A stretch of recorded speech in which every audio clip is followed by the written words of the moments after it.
Alright, you're started. That's my production team in the back.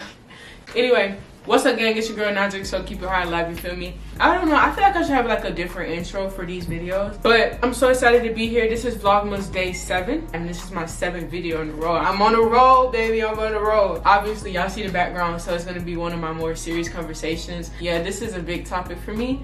It makes me nervous to just think about it. Before we even get into today's video, let's talk about what's in my cup, baby. I got some oranges today, you know what I'm saying? Looking good, sipping better, you feel me? You know the vibes. So I actually had a very stressful day today, but I'm so happy to be here to talk to y'all. I just love y'all so much. Okay, so today, this is like a point of self-realization that I'm at. Y'all know I think a lot. My big ass head is always thinking something. And today, I just started thinking about my past, and I was like, wow, I am kind of toxic. A lot of toxic people ain't gonna admit they toxic, so I think I'm a little bit less toxic than most people. Because who's really saying that they're toxic? I'll wait. If you're toxic, comment it down in the comment section. I bet nobody won't say it. I bet you ain't gonna say it, baby. Yeah, let's talk about this. Let's talk about me being toxic and why I am a toxic person. Today I was just kind of driving. I was doing my job, you know, I work at Panera Bread and whatnot. I was doing deliveries and my mind just took me aback. I was just like, oh my god, I started remembering things that probably I don't really want to remember, maybe things I'd be trying to suppress. Here's where we're gonna start. Back when I had my own place, when I worked at Dunkin Donuts, the real genuine love bugs, remember that? If you remember that, comment down Dunkin Donuts, because oh my god, that's crazy. Y'all have literally seen me go through my different jobs. But back when I worked at Dunkin Donuts, damn, I guess this is kind of like mini story times too. I might be wrong, but I worked there for like a year. I was working there and I actually liked it because I came from Burger King and I went to a Dunkin Donuts. Burger King sucked ass. Burger King, if you see this, y'all, you suck my fake. I hate y'all. Oh my god, that was like the worst job I ever worked. Like 10 out of 10 would not recommend. Oh, I could expose their ass, but I'm not gonna do that. So yeah, I worked at Burger King. I left Burger King. I decided to work at a Dunkin Donuts.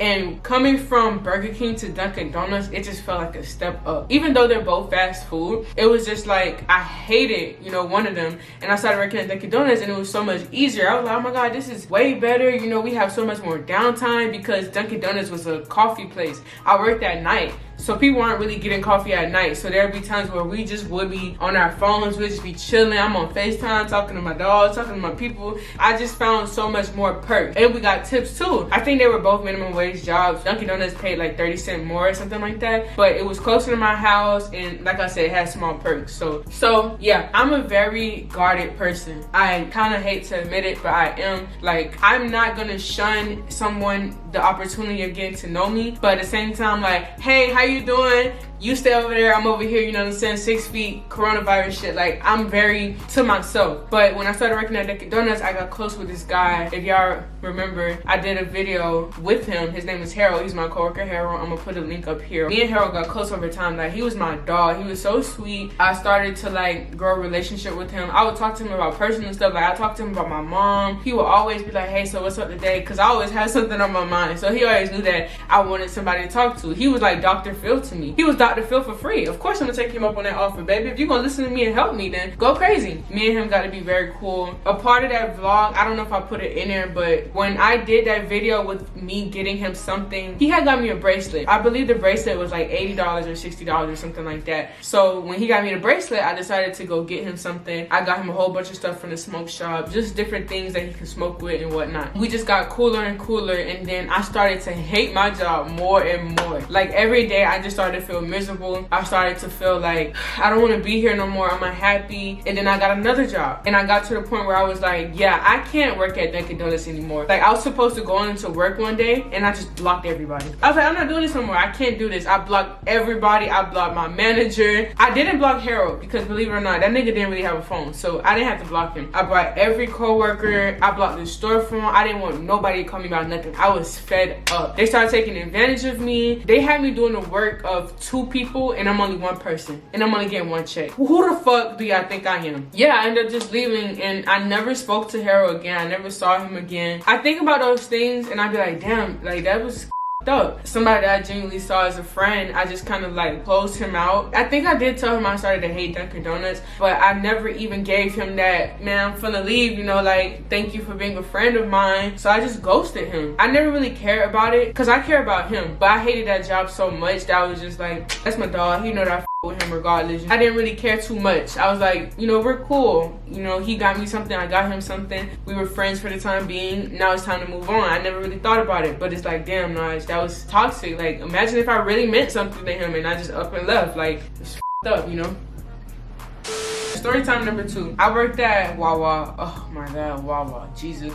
I just want to say that, like, the jobs make me toxic. I'm not this toxic in real life. I don't mean to be like this. It just happens. So we moved to Jacksonville. I started working at Wawa. I had another job in between, but that job doesn't really matter because I didn't leave there on bad terms. While I was working at Wawa, I got close with this lady. Her name was Miss Bailey. She was so sweet to me. Like, if I think about her for too long, I will start to cry because she was just so adorable to me. Like, this short Spanish lady. She was so humble, so kind. Like, I remember times where I would have to get stuff out the freezer. We're both in that freezing. Like, we cold as fuck. And she would just hold the door for me. Like, things she just didn't have to do. She was so sweet to damn near everybody, I want to say. One day, I was doing dishes, or she was doing dishes, and I decided to help her. Just, you know, I just wanted to help. So she was telling me, like, yeah, I hate doing dishes because, you know, it brings me back to my childhood about, like, when I got took from my mom. She told me so much of her life. Like, she saw something very traumatic. Like, she saw somebody get killed in front of her, something like that. I don't remember the details, so I'm not gonna butcher the story. But after that, I started to open up to her about me, like, being homeless and, you know, being a foster kid and stuff like that. Just off of that conversation alone, like, every day I would just come in and I'll speak to her because I knew that she was going through so much stuff. Like, she even told me about her personal life and how the struggles she was still dealing with on a daily. Once I like you, I like you. Like, I like you. You are mine. You are my friend. You are my partner. You are my girlfriend. You're my... I almost said boyfriend. Oh my God. But no, like, when I like you, it's like I embark on you. And that's kind of what happened. Like, every day I would come, hey, Miss Bailey, how you doing? Oh, you know, how's your cats? How's this? How's your daughter? Things of that nature. Eventually, I started to hate Wawa too. I sense a pattern here. Does anybody else? I started to hate Wawa passionately. And I told her that I was like, you know, I hate this job. I'm going to start looking for somewhere else to work. And she was like, yeah, you know, I understand. And one day, I just left. I couldn't do it no more. The morning I was supposed to go into my shift, I just woke up and I was just like, I tried to tell them that, like, I'm sick, which I kind of was. I wasn't feeling too well, but I could have still took my ass to work. And they tried to, like, make me stay away from work for 72 hours because, you know, COVID and whatnot. But I was like, you know what? At this point, I just don't want to work anymore. If y'all gonna make me stay home for 72 hours and stuff, I'm just gonna leave. I don't want to be here anymore. I'm unhappy. I just didn't come back, and I never, like, spoke to her again. And mind you, like, I've done stuff for her. Like, I think on her birthday, I went and got her, like, a cake. I got her, like, a cake and a gift card. Or, like, I just really tried to express my, this sounds weird, but I don't know how to say it better. I tried to express, like, my love to her. Like, I wanted her to know that she was appreciated because I knew how much stuff she was going through. And I know how it is when you're going through stuff and you don't feel valued. This is a 50-year-old lady, you feel me, in her 50s, helping everybody in the store. Like, how can you not be grateful for that? How can you not appreciate somebody like that, especially a person who's going through shit at home? You feel me? Yeah, like, so I just wanted her to know that, like, I'm thankful for you. I really am. That was that.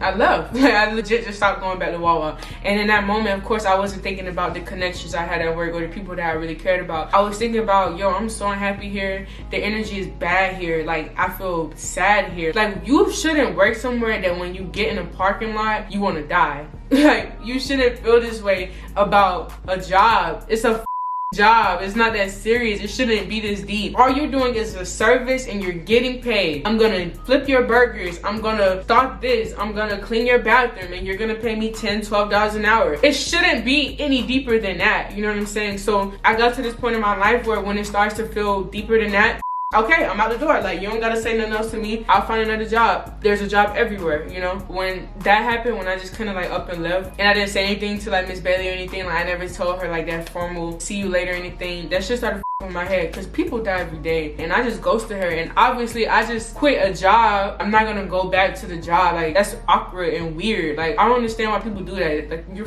weird. Why would you go back to somewhere that you just damn near betrayed them on some shit? And I want to say that too, like, with these jobs, they will let you go like this. I don't necessarily feel bad for letting them go like that because you will do it to me. Like, we live in Florida. You could fire somebody for any reason. They could leave for any reason. That's the world we live in. That's the state I live in. It is what it is. I feel bad that I never got to, like, give her my number or keep in contact with her or something. But then I also try to remember that, like, sometimes, you know, you just meet people for the circumstance that you're in. end. I probably only needed to know her for the time that I was at Wawa. Maybe that's what God had planned for us. I don't know, because I ruined the plan, or I already did what I had to do. To this day, like, it's still like mad love for her. I hope that she's okay. I hope that like she's happy. I don't know if she's still at Wawa, but yeah.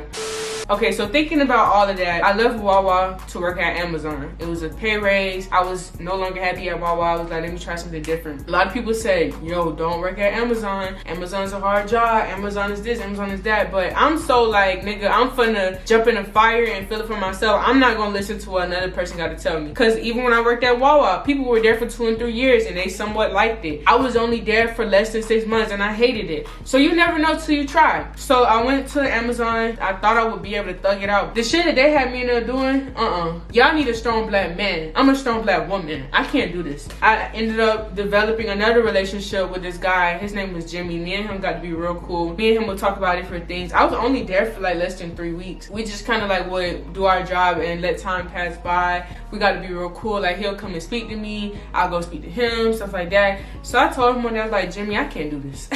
Like, Jimmy, baby, I can't do this no more. And he was like, what, you can't do it no more? I was like, nah, Jimmy, this is too much for me. It's not the job for me. And he was like, you know, I understand, blah, blah. The day that I was gonna leave, it was very unplanned. Like, I didn't plan to quit Amazon that day. I just didn't go into work. So I didn't get the chance to tell him, like, all right, man, you know, it was nice meeting you and none of that. But at least I told him, like, look, man, I'm unhappy, you feel me?